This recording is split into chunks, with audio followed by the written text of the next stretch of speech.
안녕하세요. 오늘도 서현살롱을 찾아주셔서 감사합니다. 저는 분당에 사는 30대 중반의 여성이에요. 제가 사연을 보내게 될 거라고는 생각도 못 해봤는데요. 사연을 들으면서 저와 비슷한 경험을 하신 분들이 있다는 걸 알고 이렇게 용기를 내게 되었어요. 저는 상견례를 앞두고 결혼을 취소한 일이 있었어요. 당시에는 너무 열받고 기가 막혔지만 이제는 이렇게 다른 분들에게 제 이야기를 들려드릴 만큼 마음이 진정되기는 했네요. 속상하고 다시는 하고 싶지 않은 경험이었지만 마지막에 한 방 먹여줄 수 있어서 속 시원했던 이야기를 지금부터 시작할게요. 저는 원래 공부밖에 할 줄 아는 게 없는 아이였어서 유일하게 할 수 있는 게 공부를 잘해서 부모님께 칭찬받는 거였어요.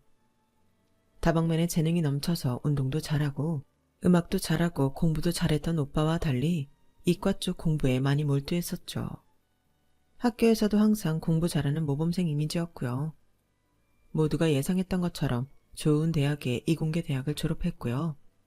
지금은 변리사로 일을 하고 있는데요. 제가 시험 합격을 좀 빨리 해서 제 나이에 비해 많은 연봉을 받고 있어요.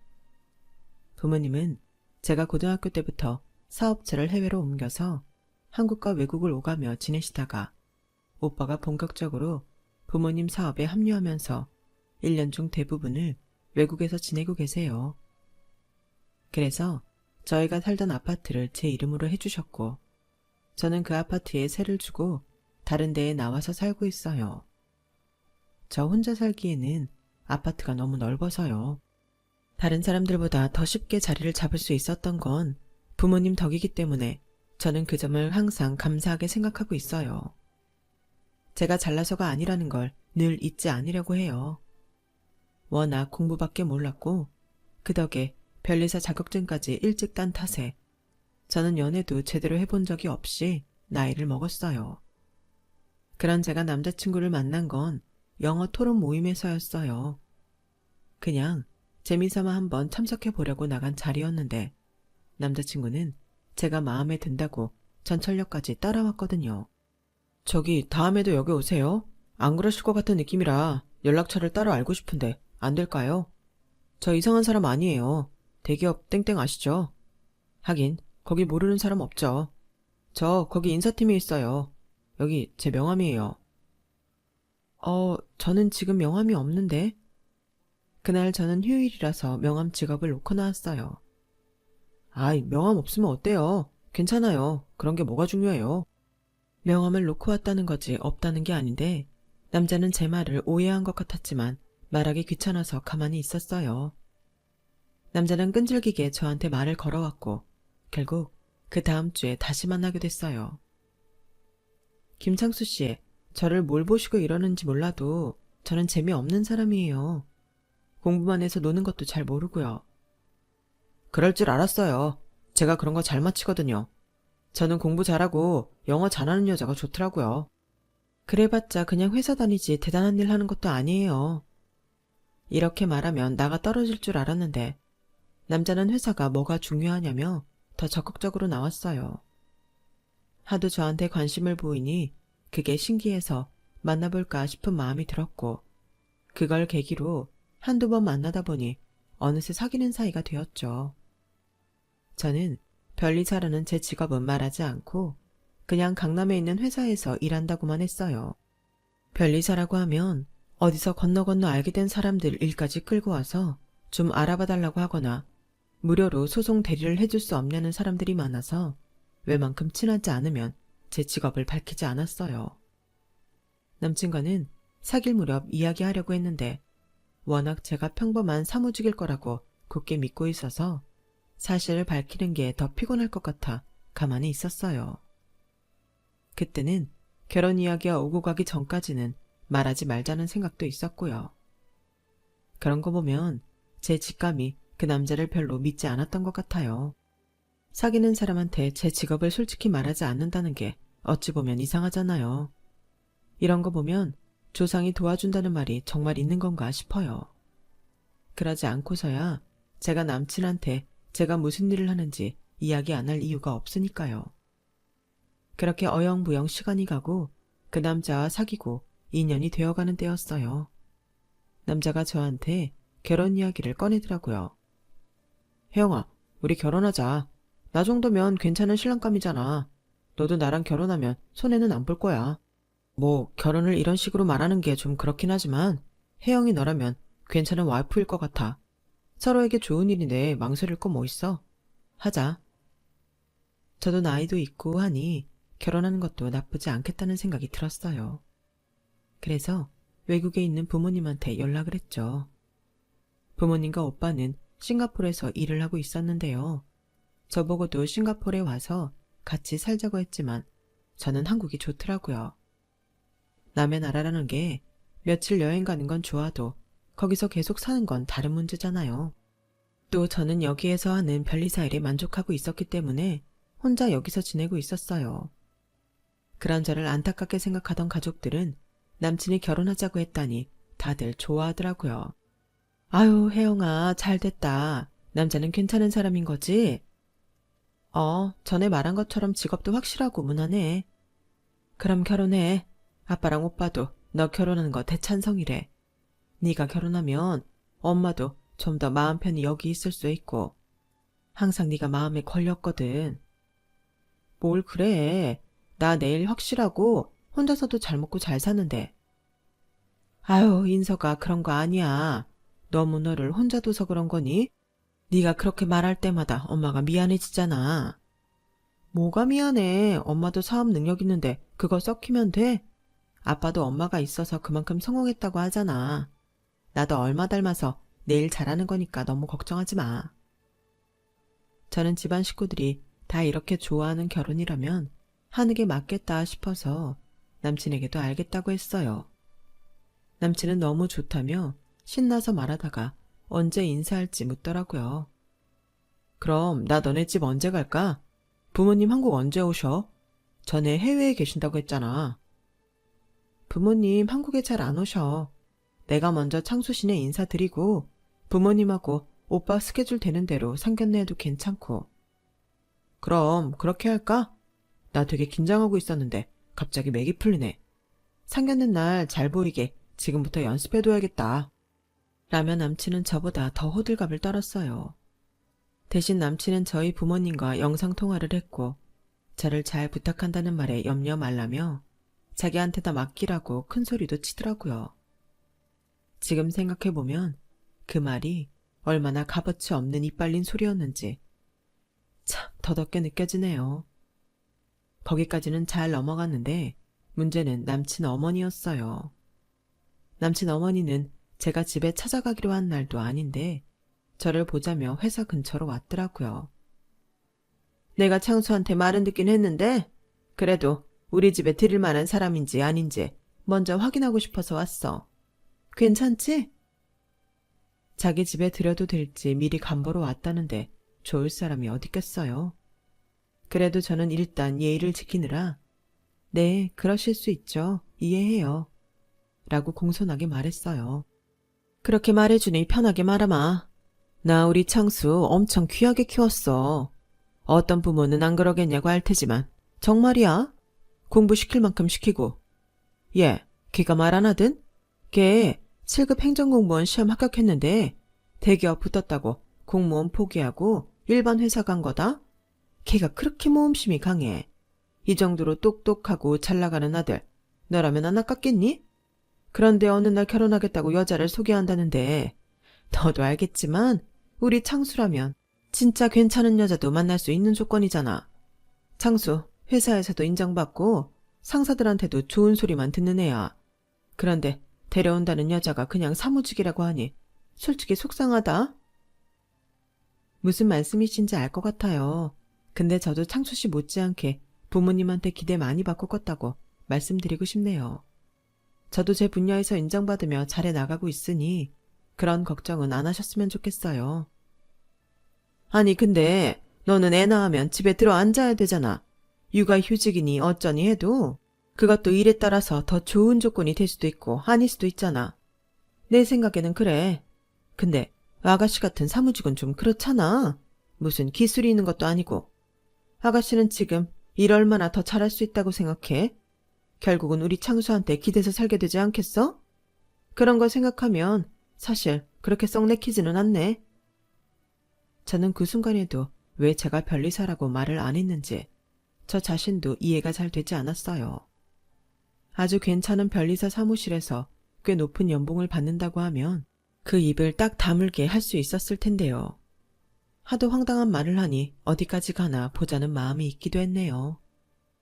남친은 자기 엄마가 저를 찾아와 그런 말을 했다는 걸 알고 당황하긴 하더라고요. 그랬어? 엄마는 왜 그렇게 또 오버를 하는지 모르겠네. 아무튼 미안하다. 너도 니네 부모님한테는 귀한 자식인데. 뭐 이해가 안 가는 건 아닌데 내가 그런 말을 들을 정도인지는 잘 모르겠다. 에이, 너무 깊게 생각하지 마. 어른들이 그렇지 뭐. 저는 남친처럼 생각했기 때문에 다시 만나면 나아지겠지 했어요. 그런데 그 주에 남친 집에 가기로 했던 약속을 남친 어머니가 취소하더라고요. 갑자기 남친 아버지 몸이 안 좋다나요? 핑계 같기도 했지만 그러려니 하고 넘어갔어요. 그런데 주말이 지나고 수요일쯤 됐는데 제가 모르는 번호로 전화가 왔더라고요. 남친 어머니였어요. 혜영이지? 내가 저번에는 이름 부르는 게 좀 어색해서 아가씨라고 했는데 이제 혜영이라고 부를게. 네, 편하게 부르세요. 근데 제 번호는 창수 씨가 알려줬나 봐요. 내가 그럼 네 번호를 어디서 알겠니? 왜? 내가 전화한 게 싫어? 아니에요. 생각지 못한 전화여서 그랬어요. 무슨 일이세요? 오늘 퇴근하고 땡땡이라는 한식집으로 좀 올래? 거기 한정식 전문점인데 네가 일하는 데에서 멀지 않거든. 아, 네. 어딘지 알 것 같아요. 거기로 갈게요. 저는 남친 어머니가 저를 정식으로 인사하는 자리에 부르는 거라고 생각하고 일을 마치자마자 불이 나게 갔어요. 그런데 남친 어머님은 이미 다른 사람들하고 식사 중이더라고요. 여기 다 내 형제들이야. 창수 이모들하고 외삼촌들. 아니, 창수가 너랑 결혼하겠다고 하니 내가 한 가지 테스트를 해볼까 해서 불렀어. 그 말도 어이가 없는데 앞에 앉은 이모라는 사람이 저를 위아래로 싹 훑어보더니 이러더라고요. 아가씨, 아주 봉잡아서 팔자 펴겠어. 우리 창수 같은 애를 어디서 만나? 나이가 되게 어린 것도 아니잖아. 그렇다고 특별하게 이쁜 것도 아니고. 창수는 얘가 어디가 좋대? 이모 말이 끝나자마자 맨 끝에 말 많게 생긴 외삼촌이 나서더군요. 우리 창수 내조 아주 잘해야 되겠어. 누님한테도 잘하고. 우리 창수 꼬신값은 해야지. 창수는 그 뭐냐. 이번에 지 동기들 다 제치고 보너스도 두둑하게 받았다더만. 아가씨는 우리 창수한테 뭐 해줄 거야? 말 잘 들어야 돼. 아우 오빠 요새 누가 보너스라고 그래. 인센티브지. 뭐가 됐든 우리 창수가 잘났다는 뜻이잖아. 라면서 이모들과 외삼촌이 자기들끼리 남친을 띄우느라 저를 아주 땅밑까지 끌어내리는데 점점 화가 나더라고요. 어머니, 그래서 저한테 하신다는 테스트가 어떤 건가요? 아, 너 오늘 여기 이 음식값 계산할 수 있겠어? 이 정도는 낼 수 있어야 내가 마음이 좀 놓을 것 같아. 우리 창수만 뼈 빠지게 일하고 너 먹여 살리느라 허리 휘면 어쩌니? 그래도 너도 강남에서 일한다니 네 평소 경제력 좀 알아야겠다. 이제 보니 남친 어머니는 저를 기죽이려고 부른 거였어요. 아니면 제가 알아서 자기 아들 포기했으면 하는 거였겠죠. 저도 그 정도 눈치는 있었고 그대로 음식값을 전부 계산할 만큼 호구도 아니어서 똑똑히 할 말을 했어요. 어머니, 이건 너무 당황스러운데요. 지난번 인사 가는 거 취소하셔서 오늘 그것 때문에 보자고 하시는 줄 알았어요. 그런데 제가 결혼해서 창수 씨 힘들게 할까봐 테스트로 밥값을 내라니요. 그게 테스트가 되지도 않는다고 생각하고요. 이게 과연 정당하다고 할 수 있나요? 그건 어머니도 아니라는 거 아실 거예요. 제가 음식값을 낸다고 될 문제는 아닌 것 같아요. 제가 마음에 안 드시면 그냥 안 드신다고 하시는 게 더 솔직하고 저나 어머니나 덜 마음 상할 수 있지 않을까요? 제가 음식값을 낼 수 있고 없고를 떠나서 이런 식의 테스트는 사양할게요. 그리고 창수 씨 이모님들하고 외삼촌분들께도 말씀드릴게요. 저 창수 씨 일부러 꼬실 에너지가 있는 사람도 아니고요. 창수 씨 덕 보고 살 마음도 없어요. 창수 씨 돈이나 능력 없어도 저 잘 먹고 잘 살아요. 요즘이 그런 세상도 아니고요. 창수 씨 어머니 말씀만 듣고 저라는 사람에 대해 함부로 판단하지 않았으면 좋겠네요. 사실 조금 실망스럽습니다. 그럼 저는 이만 가볼게요. 어머니, 저한테 하실 말씀 있으시면 나중에 다시 연락 주세요. 오늘은 말할 수 있는 상황이 아니네요. 저는 말도 안 되는 일에 제 돈을 쓸 만큼 무르지는 않았어요. 저 자신을 지킬 수 있는 말도 할 수 있었고요. 그건 저도 잘했다고 생각해요. 남친은 미안하다고 자기 엄마 성격이 너무 솔직해서라며 이해해달라고 해서 참았어요. 내가 엄마 다시는 그러지 말라고 말 잘할게. 그러니까 너무 화내지 마, 응? 저는 이런 일들이 있다는 걸 집에는 알리지 않았어요. 부모님이 아시면 속상하기만 하고 뭘 해결할 수 있는 것도 아니니까요. 하지만 마음속으로는 이 결혼이 어떻게 될지 모르겠다. 그런 생각을 하고 있긴 했어요. 남친은 자기 부모님과 이야기를 해서 제가 인사 가는 건 없는 걸로 하기로 했어요. 자기도 우리 부모님한테 인사를 하러 가지 않으니 괜찮지 않겠냐고요. 하지만 남친 어머니가 그걸 또 문제 삼고 나섰어요. 남친 어머니는 저를 남친 회사 근처로 불러냈어요. 말은 남친하고 셋이 같이 식사하자는 거였는데 만나보니 그게 아니었죠. 아니, 내가 이건 진짜 몰랐는데 우리 창수가 아가씨 부모님 못 만났다며? 싱가폴? 거기서 사시는 거야? 네, 거기서 사업을 하셔서 거의 그쪽에 계세요. 오빠도 합류해 있어서 한국에는 지금 저 혼자 있고요. 예, 그럼 니네 부모님이고 오빠라는 사람이고 우리는 실체를 모르는 거잖아. 그걸 우리가 어떻게 믿어야 돼? 상견례 날짜 잡히면 그때는 꼭 온다고 하셨어요. 오빠도요. 지금 중요한 일이 있어서 자주 왔다 갔다 하기 어려운 점이 있으니 양해해 주시면 좋겠어요. 참, 니네 부모님도 부모님이다. 아니, 이게 딸 시집 보내겠다는 사람들 맞아? 어떻게 하나밖에 없는 귀한 사윗감 대접할 생각은 안 하고 일에만 정신이 팔려 있어? 결혼은 일륜지 대사라고 왜 그러겠어? 아니, 창수야, 너 다시 생각해봐. 이런 집하고 결혼하는 게 진짜 좋아? 남친은 제 눈치를 쓱 보더니 손가락을 입에 대면서 자기 엄마한테 조용히 하라는 신용을 하더군요. 엄마도 혜영이 집에 안 불렀잖아. 그래서 나도 인사하는 건 그냥 패스하고 상견례 때 다들 만나면 좋겠다고 했어. 안 보긴 뭘 안 봐. 제가 저번에 우리 집 형제들 모인 자리에서 날 얼마나 망신 준 줄 알아? 참네. 예비 며느리라는 게 예미 시보를 얼마나 우습게 보면 그깟 바깥 계산을 안 하고 따박따박 가르치듯 말하고 간다니? 나 솔직히 미심쩍다. 네가 돈 얘기에는 그렇게 펄쩍 뛰고 깐깐하게 굴고 니네 가족도 뒤로 감춰두고 안 보여주는 거 너 뭐 있지? 지금이라도 바른 대로 말하면 좋겠는데? 저는 너무 당황해서 얼굴에 열이 오르더군요. 무슨 말씀이세요? 저는 감춘 것도 없고 가족들 안 보여드리는 것도 아니에요. 궁금하시면 제 휴대폰에 저희 부모님과 오빠 사진이랑 다 보여드릴게요. 그리고 그날 바깥 계산이요. 제가 창수 씨한테 기대 살까봐 경제력 테스트한다는 거였잖아요. 제가 왜 그런 말도 안 되는 일에 돈을 써야 하죠? 아무리 돈이 많아도 그런 식으로 돈을 쓰는 건 아니라고 생각해요. 제가 어머니하고 어머니 형제분들에게 대접해야 될 일이 있으면 먼저 초대해서 편하게 모실 생각은 있지만 그런 건 아닌 것 같아요. 혜영아, 너도 좀 가만히 있어. 왜 불난 집에 부채질을 하려고 해? 조용히 지나가면 될 일을 왜 말대답을 해서 일을 키우냐고. 라는 남친 말에 저는 어이가 없었어요. 이게 내가 아무 말도 안 한다고 해결될 일은 아니잖아. 일방적으로 나를 의심하고 계신 상황이고 지난 일도 다 내 잘못으로 뒤집어 씌우시는데 그런 건 바로 잡아야지. 라고 하자 남친 어머니는 자리에서 벌떡 일어나 됐다. 네가 똑똑하면 얼마나 똑똑하다고 내 아들 앞에서 그렇게 미주알고주알 떠들어대니? 장수가 말하면 그런가 보다 하고 말아들어야지. 그리고 나 너네 제대로 된 가족 직접 보기 전까지는 아무것도 믿을 수 없으니 그렇게 알아라. 우리가 만만해 보여? 어디서 사람을 속이려 들어? 젊은 게 인생 쉽게 살려고? 하더니 남친을 억지로 끌고 나가버리더라고요. 저는 두 사람이 간 후 일도 손에 안 잡히고 머릿속이 어지러워 반차를 내고 지금까지 있었던 일을 차근차근 정리했어요. 그리고 남친이 보인 태도도요. 아무리 시댁 식구들이 힘들게 해도 남편이 중재를 잘하거나 아내 편에 있으면 다른 거 있고 다 살 수 있다고들 하던데 남친이 하는 걸 보니 그럴 것 같지 않았어요. 전에도 어른들은 다 그런 거라고 하며 자기 엄마가 말 실수한 걸 은근슬쩍 넘어간 거 하며 자기 엄마가 저한테 그렇게 신뢰되는 말을 하는데도 저보고 조용히 있으라고 한 것도요.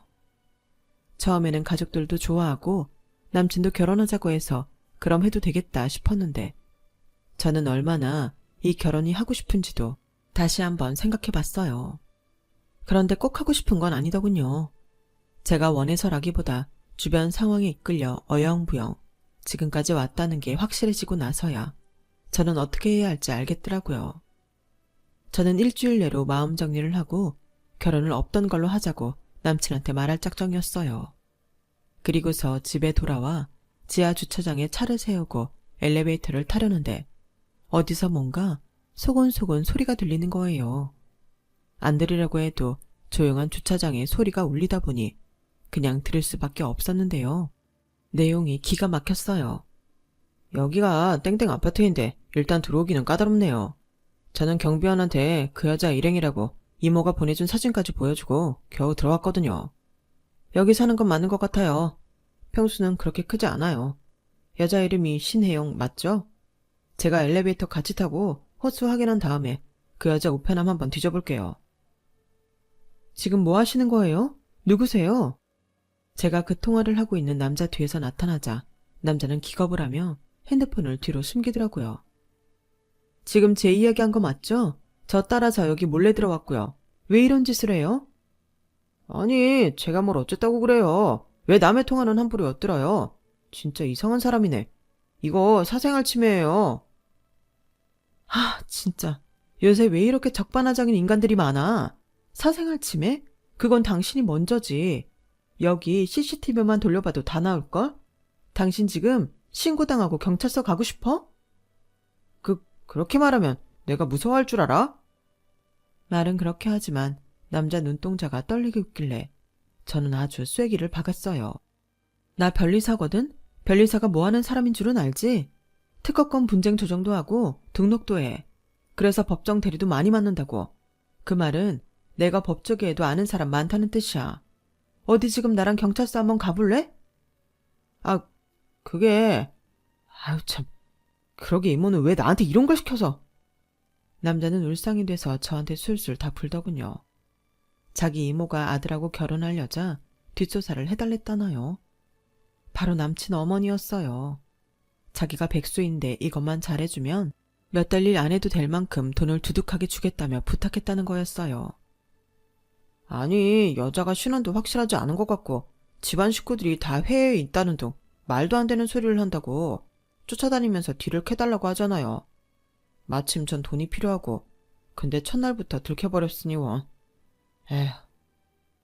이 남자도 그렇고 남친 집안은 어쩐지 사람들이 다 정상이 아니라는 생각이 들었어요.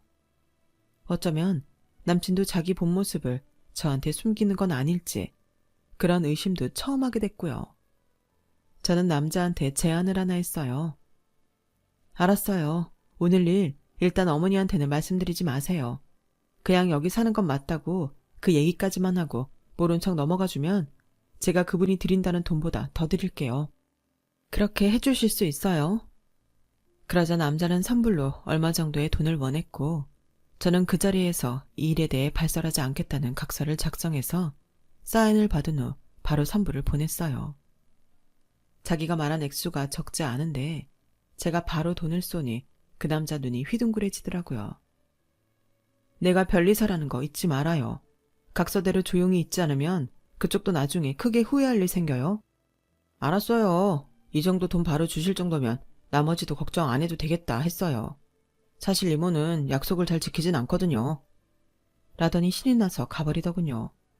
저는 완전 열이 받아버렸고 집에 들어가자마자 오빠한테 먼저 연락을 해서 지금까지 있었던 일을 다 말했어요. 화가 잔뜩 난 오빠는 바로 한국에 올 비행기 티켓을 알아본다고 하더라고요. 와, 진짜 어이없는 사람들이네. 지금 엄마 아빠 다른 지역에 가셨으니까 이따 오시면 말씀드릴게. 저는 그렇게 말을 한 후에 남친에게 가서 이번 일을 따지려고 했어요.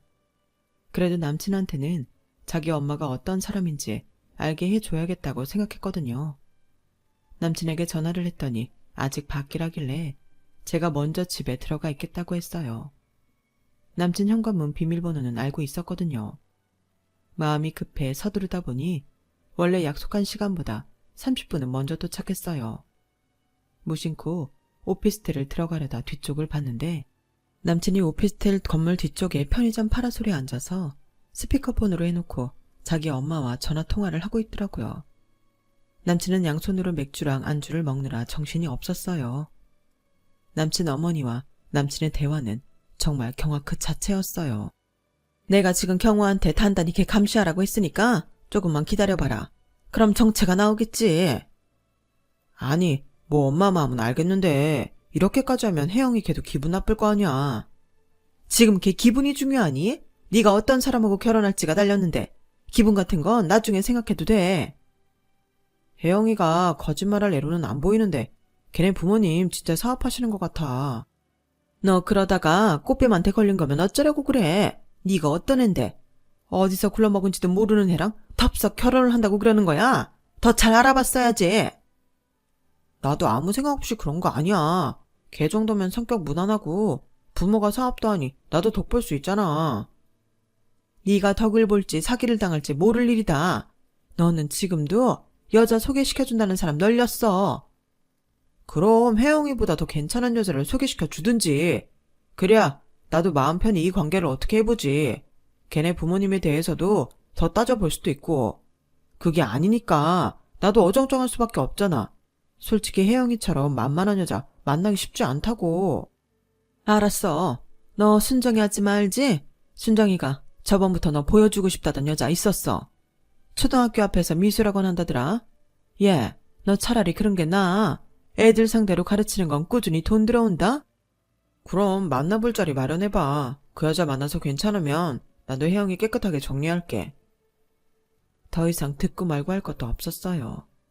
남친의 속내를 다 알게 된 저는 오히려 남친 어머니가 이렇게 자꾸 딴지를 걸고 사람 열받게 한 게 고맙기까지 하더라고요. 확실하게 콧대를 꺾어놓고 결혼을 파토낼 결심이 섰으니까요. 제가 무슨 생각을 하는지 모르고 있던 남친 어머니는 저한테 전화를 해서는 이런 뚱딴지 같은 말을 했어요. 얘, 너 나랑 창수한테 외제차 한 대씩 해줄 수 있니? 이건 혼수 아니고 그냥 선물로 하는 거야. 네가 혼수랑 외제차 2대 할 수 있다고 하면 니네 부모님 사업하는 거랑 네가 창수 등골 빼먹지 않고 살 수 있다는 거 믿어주마. 안 그래도 저한테 말씀하신 것들 때문에 들을 말씀이 있거든요. 그래서 이번 주말에 좀 배웠으면 해요. 창수 씨한테도 얘기할게요. 그렇게 주말에 약속을 잡아놓고 저는 오빠와 부모님 입국을 기다렸어요. 주말까지 기다리는데 시간이 왜 그렇게 안 가던지요. 저는 빨리 주말이 와서 그 사람들 기죽는 모습도 보고 싶었고 제 결혼 이야기를 끝내기만을 바라보고 있었어요. 드디어 주말이 되어 제가 먼저 약속 장소에 나가 있었죠. 그랬더니 조금 있다 남친과 그 어머니가 왔더라고요. 남친 어머니는 앉자마자 다짜고짜 이렇게 말을 했어요. 네가 드디어 본색을 드러낼 결심을 한 모양이구나. 그래, 혼수 따로 하고 외제차 2대까지 해내라고 하니 이제 정신이 번쩍 들지? 너 혼자 사는 아파트 그거 전세라며. 뭐 지 아파트인 척 할 때부터 우습다 생각했다. 아무리 25평짜리라고 해도 땡땡 아파트를 젊은 애가 갖고 있겠어? 창수 너 이 엄마한테 고맙다고 평생 절하고 살아. 저런 새빨간 거짓말이라는 사기꾼 같은 년 떼어내줬잖아. 혜영아, 난 네가 부모님 사업하신 데서 적어도 집 하나는 네 이름 앞으로 되어 있을 줄 알았는데 좀 실망이야. 아, 그랬어? 집도 있고 만만해 보이는 여자랑 살면 평생 부려먹으면서 편하게 살 줄 알았는데 그게 아니라서? 얘 말하는 꼬라지 봐라. 아주 웃기지도 않네. 네가 우리 애한테 꼬리치고 사기까지 치려고 했으면서 이게 무슨 말도 안 되는 소리야. 저는 아무 말 않고 두 사람 앞에 서류를 내보였어요. 바로 제 이름으로 되어 있는 강남 아파트 부동산 서류였죠. 두 사람은 그걸 보더니 놀란 눈으로 저를 쳐다보더군요. 네, 그게 제 거예요. 부모님이랑 같이 살던 집인데 싱가포르로 나가시기 전에 저한테 물려주셨거든요. 저는 그 집이 너무 커서 혼자 청소하기도 힘들고 감당 안 돼서 지금 세주고 있고요. 제 집은 왜 전세로 사냐고요? 뭐하러 이중으로 재산세를 내고 살아요? 전세에 들어간 돈은 얼마든지 나중에 제가 돌려받을 수 있는 돈이고 세금도 내지 않아도 되니 그렇게 한 거죠. 남친은 침을 꿀꺽 삼키며 말을 더듬더군요. 혜영아, 이게 정말 네 거면 그럼 니네 부모님은? 그때 부모님하고 오빠가 저희 자리에 나타났어요. 아빠가 무서운 목소리로 꾸짖듯 말씀하셨죠. 그래, 우리 진짜 싱가포르에서 사업하네. 그게 그렇게 못 믿어왔나? 엄마도 잔뜩 화가 나서 두 사람을 매섭게 쏘아봤어요. 내가 딸내미 빨리 결혼시키려다 아주 이상한 집안하고 엮일 뻔했어. 저쪽에서 말하는 거 듣고 있자니 열받아서 원. 이보세요. 저희가 사업하는 게 궁금했으면 제 딸한테 저희와 이야기할 수 있겠냐고 물어보셔도 되잖아요. 요즘처럼 영상으로 얼마든지 소통할 수 있는 시대에 혼자 넘겨짓고 남의 딸을 사기꾼 만들어요? 아니, 혹시 평생 어디서 속구만 사셨어요? 저희는요, 남들 뒤통수 쳐본 적도 없고 주변과 신뢰관계 쌓아서 일하는데 바빠서 그런 생각 해보지도 못했습니다. 그러자 남친 어머니는 자리에서 일어나 허리에 두 손을 짚고 당당하게 이러더라고요.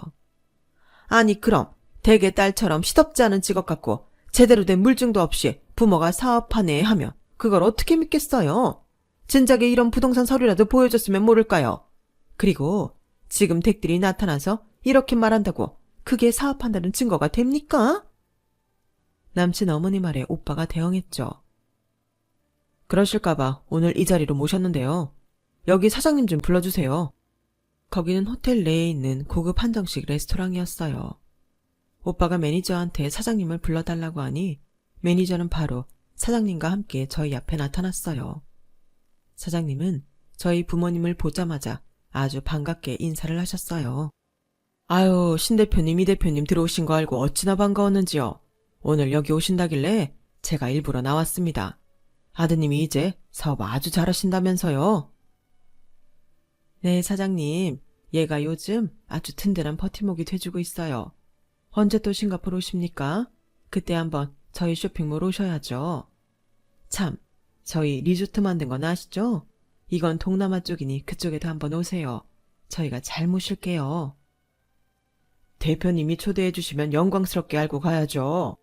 아우, 혜영이 오랜만에 보니 더 이쁘네. 오늘 오랜만에 가족하고 맛있는 거 많이 먹고 가. 그리고 자리를 뜨자 남친과 남친 어머니는 아무 말도 못하더라고요. 오빠가 두 사람한테 이렇게 말했어요. 저희가 정말 구차하고 치사해서 이렇게까지 안 하려고 했는데 뭘 해도 안 믿을지 몰라서 저희 회사 서류까지 다 보여드리죠. 오빠는 저희 집이 해외에서 사업하는 걸 증명할 수 있는 걸 두 사람한테 보여줬어요.